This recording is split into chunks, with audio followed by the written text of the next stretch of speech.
This week's Nifty Gifties on F5 Live Refreshing Technology is proudly powered by the Microsoft Store. Whether you're looking for a new laptop, tablet, Xbox, games, or a whole lot more, you can get them at the Microsoft Store. Remember, current students, faculty, parents, and active military can save up to 10% off almost everything. To browse the products and learn more about the discounts, you can go to f5live.tv/Microsoft. So over the last couple of years, one of the things that's kind of become ubiquitous across car manufacturers, car models, and even the place in the product line that your particular model falls has been the smartphone capabilities in the vehicles. On my summer vacation last year, we ended up in two different rental cars. One was a high-end, one was a super low-end. Both of them had CarPlay and Android Auto in them. Now, the experiences were a little different. The cheaper car choked up a couple of times, and we had some issues with it, but it worked. Just a couple weeks ago, rented a car. It also had CarPlay and Android Auto in it. All three different manufacturers and different qualities of vehicle, but yet all of them had this feature. Now, this hasn't always been the case. There was a time where, say, Toyota, for example, seemed to want to really fight the trend of CarPlay and Android Auto, and so they had their own internal thing, and it did what it did, and people weren't happy about it, and they finally gave in and adopted the two mobile phone standards.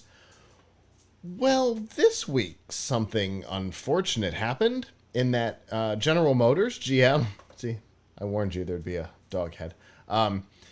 General Motors confirmed that they will be removing CarPlay and Android Auto from their future vehicles, which seems like going back in time to me. It seems like what they're trying to do is overly control the experience, exactly the same thing that Toyota was trying to do a number of years ago, and now, but they learned their lesson, and yet here we are with GM saying, nah, next year's cars not going to have CarPlay and Android Auto. It's going to have our own thing. You're not going to be able to control it the way you want to, the way you're used to. So QQ, sad story for you. This seems weird to me, Avram. Like, legitimately backwards at this point, that they would be pulling away from a thing that they don't even have to develop. For what? To control the experience on the infotainment system? Yeah, I don't get it. Why bother? Yeah. Obviously, the question on this becomes, is this going to come back to bite them, right? Are they... So, it's especially the EVs that they're focusing on with this move. Do you think that they think that they're going to compete with the infotainment system in a Tesla? Is that what they think is happening here? Maybe.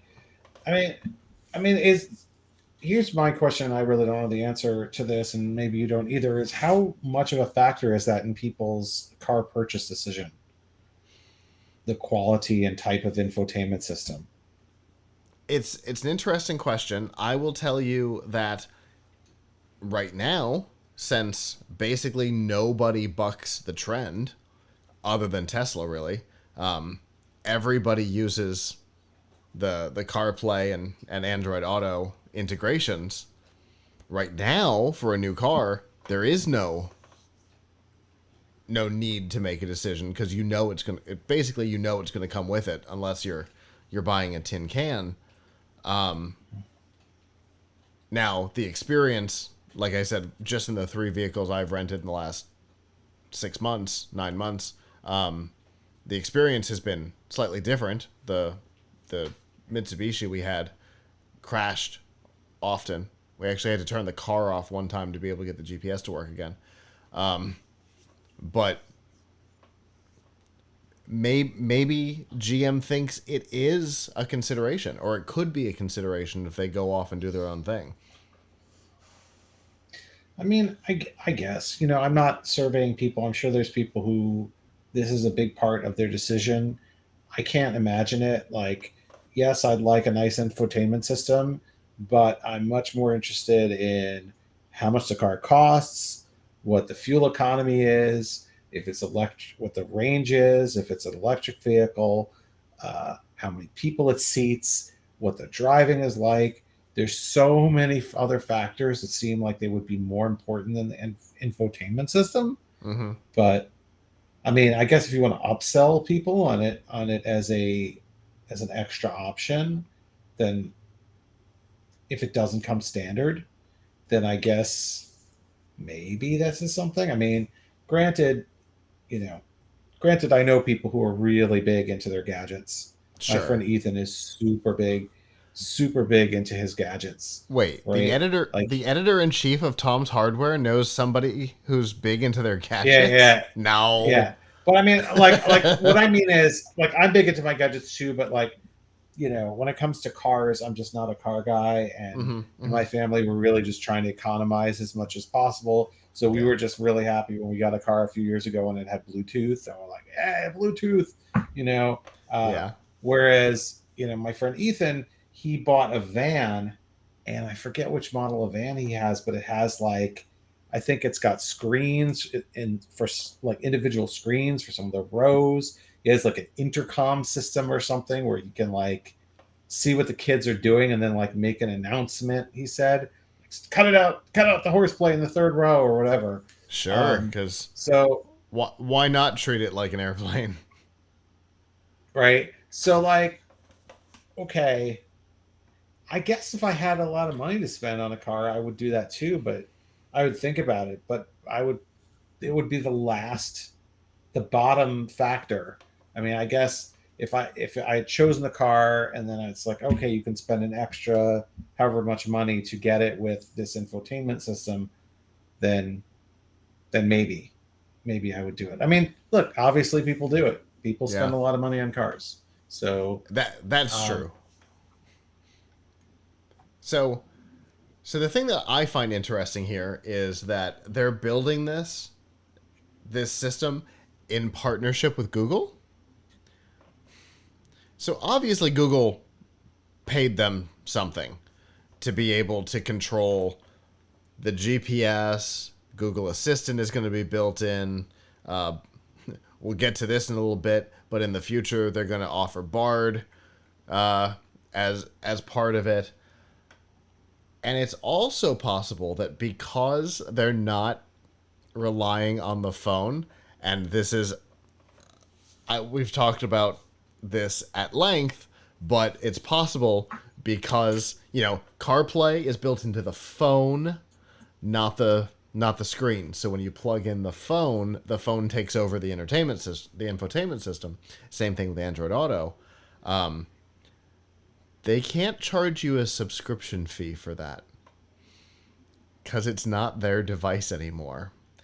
However, they could charge you a monthly fee to be able to use the GPS and or assistant or any other of the features in the car to use the thing that's already there. Now, I don't know. I don't know if I'm just being my normal, pessimistic self on this topic, but GM has said that they see subscriptions as a big part of their future. So I fear that maybe that's part of what's going on here. yeah. It's like it's like Apple switching to the USB-C but not allowing USB-C devices to work with it. It totally undermines the point as far as I'm concerned, and it annoys me to no end. Hopefully, I'll tell you, my car is too old to have any of this stuff built into it, but I did get a review unit of an add-on device that adds CarPlay and Android Auto on a little external screen. I really like it.